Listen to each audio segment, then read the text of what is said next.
हाँ तो दोस्तों, अब स्ट्रक्चर की मैं वीडियो इम्प्लीमेंटेशन का वीडियो बना रहा हूँ। ठीक है, तो देखो हमने सबसे पहले अपने लेक्चर में पढ़ा क्या यूजर डिफाइंड डाटा टाइप बनाना, तो स्ट्रक्ट कीवर्ड का यूज कर सकते हैं। तो हमने बनाया अपना एक स्ट्रक्चर, फिर मैंने इसके अंदर दो डाटा मेंबर डिक्लेयर कर दिए, ए और एक इंटीजर टाइप का ले दिया, एक फ्लोट टाइप का ले दिया, बी। तो दीज आर स्ट्रक्चर कॉम्पोनेंट। क्या है ये?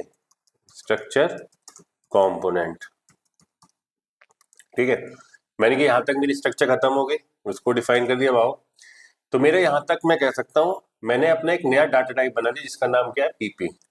तो मैं कह सकता हूं up to this point we create a new data type. उसका नाम क्या है? Named as PP.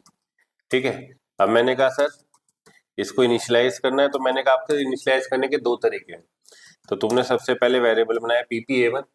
तो ए वन के अंदर दो स्ट्रक्चर कंपोनेंट होंगे आपके, क्या? ए और बी। तो मैंने कहा first initialize the structure component using dot operator. कि डॉट ऑपरेटर की हेल्प से आप कैसे इनिशियलाइज करते हो। तो आपने लिखा ए वन डॉट, देखो अपने आप ही ऑप्शन दिखा देगा वो कि ए वन पे क्या अवेलेबल है, तो आपने डाल दिया 90। ए वन डॉट बी क्या असाइन कर दिया आपने? 2.5। ठीक है, तो आपने स्ट्रक्चर कंपोनेंट ए और बी, किसके स्ट्रक्चर कंपोनेंट है? ए के, ए वन के। तो उसके ए वन के ए में वैल्यू डाली 90, ए वन के बी में 2.5। आपने आपने इसको आउटपुट करा दिया, ए वन डॉट ए फिर स्पेस देन ए वन डॉट बी। तो हमारा ये फर्स्ट था, मैंने इसको सेव किया स्ट्रक्ट डेमो 2 डॉट सीपीपी। ठीक है, तो अगर मैं इसको रन करता हूं सिंपली तरीके से, तो देखो अपनी आउटपुट स्क्रीन पे, तो वैल्यू आ गई 90 और 2.5। तो ठीक है, तो ये पहला तरीका था स्ट्रक्चर कंपोनेंट को वैल्यू इनिशियलाइज करना यूजिंग डॉट ऑपरेटर। तुमने कहा सर सेकंड तरीका क्या है? तो मैंने कहा स्ट्रक्चर कंपोनेंट को आप क्या कंस्ट्रक्टर फंक्शन के थ्रू भी इनिशियलाइज कर सकते हो। तो हमने कहा सर इसके अंदर कंस्ट्रक्टर फंक्शन में आते हैं। तो तुम्हारी क्लास का स्ट्रक्चर का नाम क्या? पीपी। तो आपने कहा सर पीपी क्लास का कंस्ट्रक्टर फंक्शन में आया जीरो आर्गुमेंट। ये क्या करेगा? ए में जीरो डाल देता है, बी में जीरो। एक चीज और याद रखना, क्या? कि अगर आप एक्सेस स्पेसिफायर को स्पेसिफाई नहीं करते हो, जैसे आपके सी प्लस प्लस की क्लास के अंदर public private protected 3 access specifier होते हैं। अगर आप स्ट्रक्चर के अंदर कोई एक्सेस स्पेसिफाई नहीं करते हो, तो बाय डिफॉल्ट होता है पब्लिक। तभी आप क्या कर पा रहे हो? उसे स्ट्रक्चर के बाहर से डायरेक्टली एक्सेस कर पा रहे हो। तो मैं कह सकता हूं क्या कि बाय डिफॉल्ट एक्सेस स्पेसिफायर क्या होता है इसके अंदर? By default access specifier in structure is public. तो इसे आप क्या कर सकते हो? स्ट्रक्चर के बाहर से भी एक्सेस कर सकते हो। तो बाय डिफॉल्ट क्या है? तो by default access specifier in structure is public. तो आपने कोई एक्सेस स्पेसिफाई नहीं किया स्पेसिफाई, तो ये क्या होगा? बाय डिफॉल्ट पब्लिक होगा। ठीक है, तो सर हमने एक कंस्ट्रक्टर फंक्शन बनाया है जीरो आर्गुमेंट कंस्ट्रक्टर। तो इसको मैं लिख देता हूं क्या? Zero argument constructor. ठीक है, फिर आपने क्या कहा? सर ऐसे हम पैरामीटराइज कंस्ट्रक्टर, मैंने कि फिर पैरामीटराइज कंस्ट्रक्टर भी स्पेसिफाई कर देता हूं, int x comma int y. ये क्या करेगा? सर ये स्ट्रक्चर कंपोनेंट ए में तो एक्स की वैल्यू डाल देगा और बी में वाई की वैल्यू। तुमने कहा ठीक है, तो हमने दो कंस्ट्रक्टर फंक्शन भी। अब मैं क्या करना चाहता हूं, मैं अपना एक ऑब्जेक्ट बनाता हूं, या एक ऑब्जेक्ट कह रहा है कि स्ट्रक्चर टाइप वेरिएबल डिक्लेयर करता हूं, जिसको मैं क्या करूंगा? इस स्ट्रक्चर कंस्ट्रक्टर के थ्रू इनिशियलाइज करने की कोशिश करूंगा। तुमने कहा सर सही है, हमने लिखा पीपी ए टू या ए वन। दूसरा ए टू। अब मैंने कहा इस ए टू के लिए तू पैरामीटराइज कंस्ट्रक्टर कॉल कर, क्या पास कर दे उसमें? 200 और 300। और जब तुमने ए वन डिक्लेयर किया, आपने कुछ नहीं ब्रैकेट नहीं लगाया, कुछ नहीं, तो ये क्या कॉल करेगा? सर ये कॉल करेगा जीरो आर्गुमेंट कंस्ट्रक्टर। तो मैं इसको दो अलग अलग लाइन में लिख देता हूं, पीपी ए टू। ठीक है, तो पीपी ए वन यहां पे क्या कॉल होगा? Zero argument constructor. और यहां क्या कॉल होगा? Sir parameterize constructor to initialize the structure component. क्योंकि कंस्ट्रक्टर फंक्शन का सिंपल सा ऑब्जेक्टिव क्या है कि जो भी पीपी टाइप के आप ए वन ए टू बना रहे हो, उनके स्ट्रक्चर कंपोनेंट को वैल्यू इनिशियलाइज करना। तुमने कहा सर अब हम दिखा देते हैं, c out a1 dot A is, इसकी वैल्यू शो करा देता हूं, a1 dot A and a1 dot B is a1 dot B, फिर क्या लगा देते हैं एंड एल, जिससे नेक्स्ट लाइन में आ जाए। ठीक है, तो a1 को आपने किससे इनिशियलाइज किया, जीरो आर्गुमेंट कंस्ट्रक्टर से। तो a1 के a, क्योंकि मुझे पता है कि a1 पीपी टाइप का है, तो पीपी टाइप के अंदर दो स्ट्रक्चर कंपोनेंट होंगे, a और b। तो a1 के a में तो क्या चल जाएगा, जीरो, a1 के b में जीरो। ये क्या करेगा, पैरामीटराइज कंस्ट्रक्टर कॉल करेगा। तो मैंने इसी लाइन को कॉपी कर लिया, कंट्रोल सी कंट्रोल v, इस a1 को किससे रिप्लेस कर दिया, a2 से।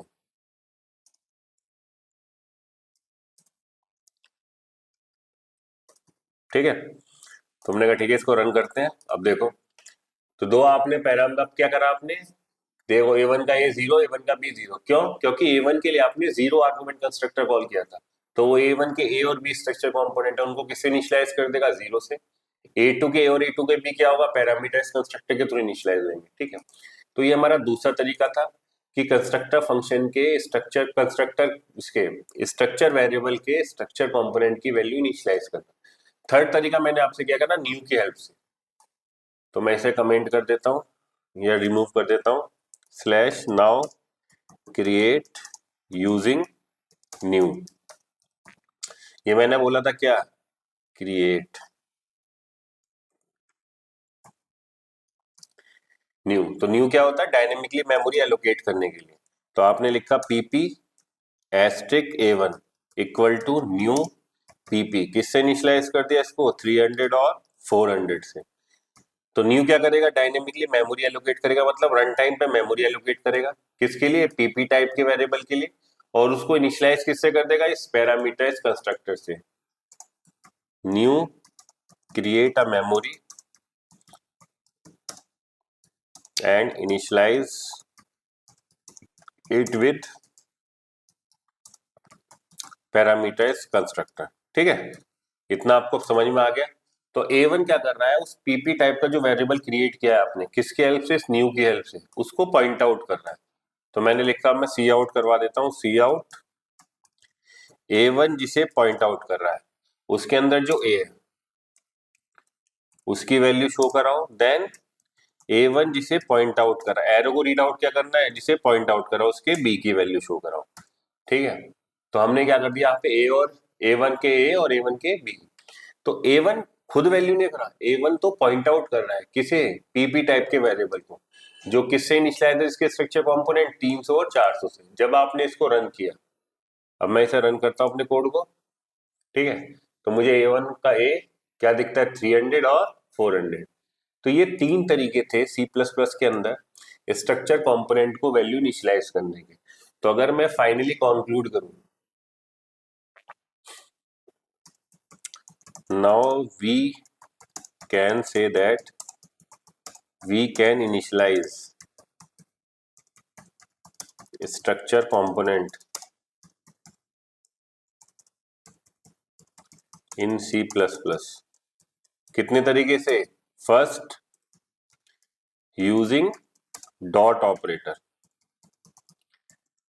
Second using constructor function, third initialize तो किया और एक्सेस किसके थ्रू किया, पॉइंटर के थ्रू। तो आप ये दो तरीके तो याद रख सकते हो। फिर मैंने न्यू की हेल्प से उसको स्पेस एलोकेट किया, न्यू आपके लिए डायनेमिकली स्पेस एलोकेट करेगा और उसका स्टार्टिंग एड्रेस रिटर्न करता है। ठीक है, तो ये दो तरीके थे कंस्ट्रक्टर फंक्शन किसी भी स्ट्रक्चर कंपोनेंट, स्ट्रक्चर वेरिएबल के स्ट्रक्चर कंपोनेंट को इनिशियलाइज करने के। ठीक है, तो ये बेसिकली बेस है आपका। सर इसको कैसे दिखाओ, मैंने कि देखो, फिर मैंने दूसरा तरीका आपको एक और बताया था जो मैं यहाँ पे रह गया, कि आप सिंपली क्या कर सकते हो, ए किससे इनिशियलाइज कर दिया, ए को जीरो से और बी को भी जीरो से। ये शॉर्टकट होता है आपको लिखने का। तो आप कंस्ट्रक्टर फंक्शन के थ्रू ऐसे भी इनिशियलाइज कर सकते हो। यहाँ पे भी क्या कर सकता हूँ, इसके को हटाया, जब डिक्लेयर करते हो आप कंस्ट्रक्टर तभी कॉलन, देन ए को इनिशियलाइज कर दो एक्स से और बी को इनिशियलाइज कर दो वाई से। तो ये तरीका भी है आपका कंस्ट्रक्टर फंक्शन को इनिशियलाइज करने का। अब मैं यहाँ पे चेंज कर देता हूँ वैल्यू 500, जिससे आउटपुट समझ में आए।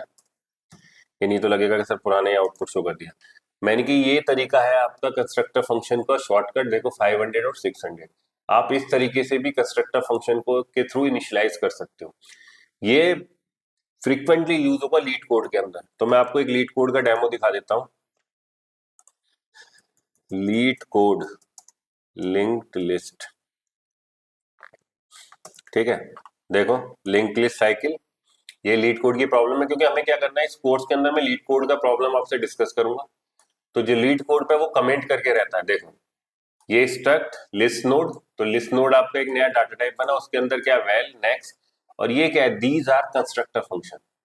ये शॉर्टकट तरीका है किसी भी उसके अंदर वेरिएबल के अंदर स्ट्रक्चर टाइप के वेरिएबल के कंस्ट्रक्टर के थ्रू इनिशियलाइज करने का। तो मैंने ये तरीका बता दिया। अब आपको समझ में आएगा जो ऊपर वो कमेंट लिखता है लीड कोड में, उसका मतलब क्या है, चीज समझ में आती है।